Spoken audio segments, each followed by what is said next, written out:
Ça se passe en Saxe, hein? C'est très ancien. Des mineurs, ils sont dans une mine d'argent, et puis ma foi, ils vont tirer un minerai quelque peu différent dans cette mine d'argent. On ne sait pas trop ce que c'est, mais il est si dur à travailler qu'ils vont dire que le vieux Nick leur a joué un tour en leur donnant un métal si dur qui est très dur à travailler. Voilà un peu l'histoire du mot nickel.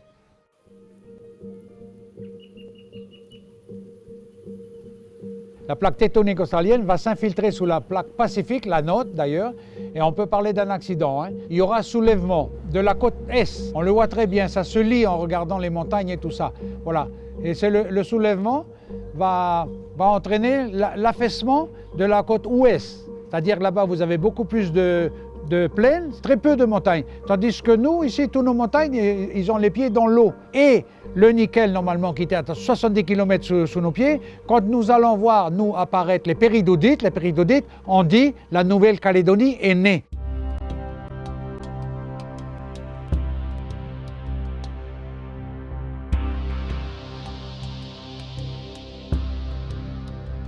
Le nickel en Nouvelle-Calédonie, c'est pour une bonne part, je pense que Jules Garnier va découvrir un minerai un peu bizarre, c'est quelque chose de vert, et il tâtonne bien sûr, tout le monde tâtonne, on ne sait pas trop ce que c'est. Au début, il pense que c'est du cuivre, et c'est ci, c'est là. Il y a des savants qui vont reconnaître vraiment le nickel.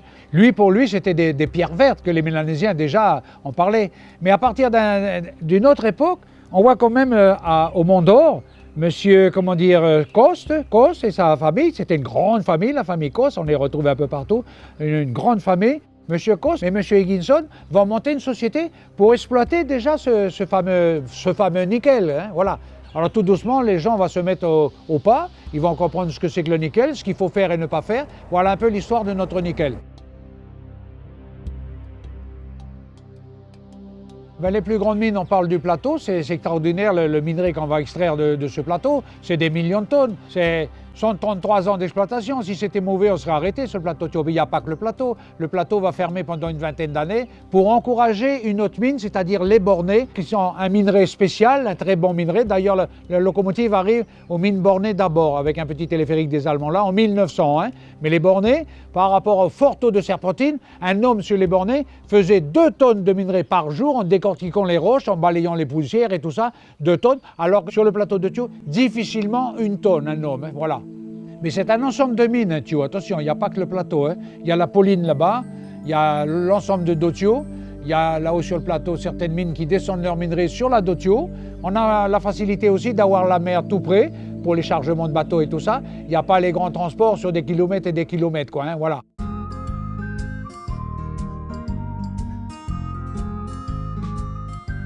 Les premiers ateliers arrivent à Mission en 1892. D'ailleurs, on avait une petite fontaine avec cette date-là. Les ateliers étaient utilisés pour les chemins de fer. Tout ce qui était locomotive, hein. Tout ça, ça passait aux ateliers là-bas. C'est-à-dire, c'était les chaudières, c'était tout ça, quand changeait de temps. Puis tous les petits trains étaient rivés, pour ainsi dire. Hein. Voilà, on voit des locomotives complètement désossées arriver. La chaudière, tout ça, regardez les rivets, tout ça. Et là, c'est le travail des forgerons, des chaudronniers et tout ça. Les usines de Mission avaient du matériel Krafenstaden, c'est-à-dire du matériel allemand. Alors ça, c'est disons, ce qui reste de l'usine de Thio Mission, qui avait été mise en route en 1912 et qui a fermé en 1931. Et c'est aussi ici que M. Chapuis va récupérer un gros cylindre pour faire le trommel, un cylindre d'une chaudière de l'usine de Mission. Et c'est avec ça, il va mettre des étriers, il va mettre des chaînes fixées à l'intérieur, et puis avec des gros rochers, pas trop gros quand même, qui sont imprégnés de ce minerai. Ils vont traîner ça plusieurs jours avec les engins, les GMC, les Whippoon, les Jeep. Et puis, on va s'apercevoir que les rochers quand on va ouvrir, les rochers ils sont débarrassés de leur croûte de minerai. Et ça y est, c'est le trommel qui naissait là. C'était le trommel, voilà. Et c'est une invention des gens de Thio.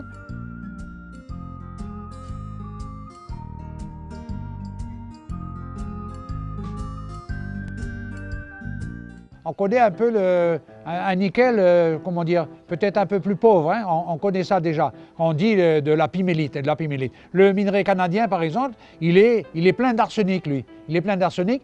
Voilà la raison pourquoi il le vendait moins cher que nous. Et nous, on va se farcir des crises épouvantables à cause du minerai canadien. Voilà, qui était vendu moins cher, mais difficile à traiter. Difficile. On décompte les produits comme l'arsenic, le cuivre et tout ça, c'est pas bien bon pour une fusion, hein. Il y a des crises aussi quand la main-d'œuvre pénale elle rentre chez elle, surtout les Asiatiques, hein.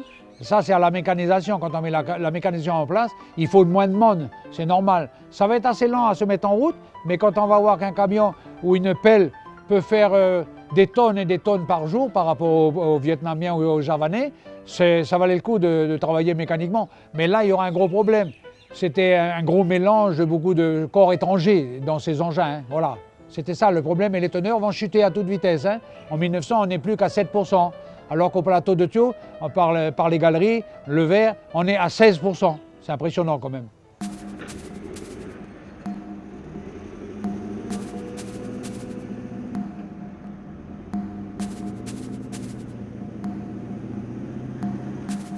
La mécanisation, c'est un peu le matériel américain qu'on récupère lors de leur départ en 1945. Hein, j'étais là, moi. J'étais gamin, bien sûr, je ne travaillais pas, mais j'ai vu la mécanisation arriver, je peux vous dire, sur le plateau de Thio dans les années 45, 46, hein, 48, on parle de 48, différents arrivées de matériel, comme Caterpillar, les bulldozers qu'on appelait, les pelles, on a des petites pelles à câble, on a des petits D4 à câble, et tout ça, ça va nous rendre un grand service, mais aussi supprimer du personnel. Après, on va commander en Amérique des camions 15 tonnes, on aura des 22 tonnes, on aura des 50 tonnes qui sont visibles encore sur le plateau Thio. Et à l'heure actuelle, on travaille avec des 100 tonnes aussi. C'est formidable, quoi, la mécanisation, hein.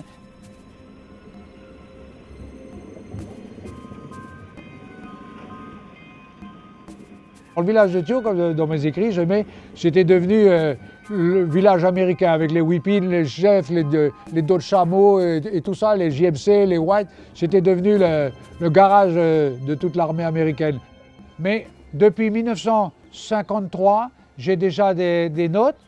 Je compte 22 morts à Thio. Sur les mines, la mécanisation, elle était dangereuse. Il ne faut pas oublier que les gens, s'ils ne faisaient pas attention, c'était la mort qui les guettait, hein. Il fallait faire attention. C'était une mécanique, mais une mécanique dangereuse. Thio, un nom qui sonnait et faisait riche. Les voiliers à son approche voyaient sa terre rouge, étrange. Et le matin au soleil, cette côte n'avait rien à envier à une croûte de chocolat avec des reflets resplendissants. Beaucoup de maisons du village de Thio vont arriver démontées en laisse dans les voiliers.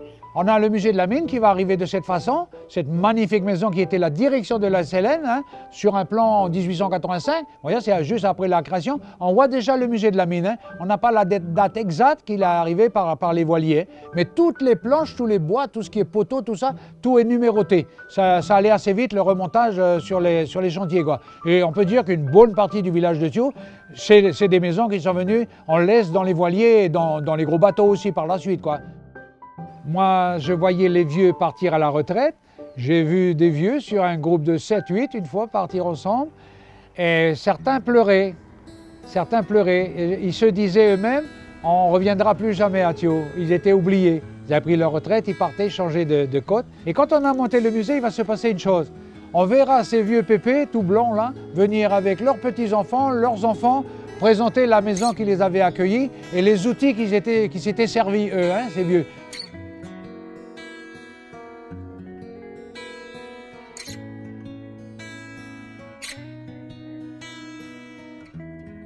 Mais il faut ça pour la jeunesse qui vient.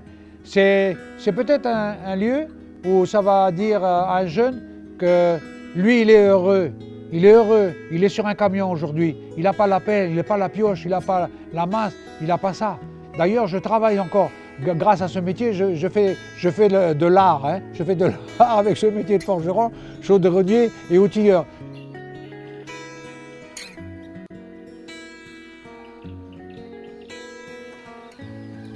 Ça a été une belle époque. Ah oui. Dure mais belle.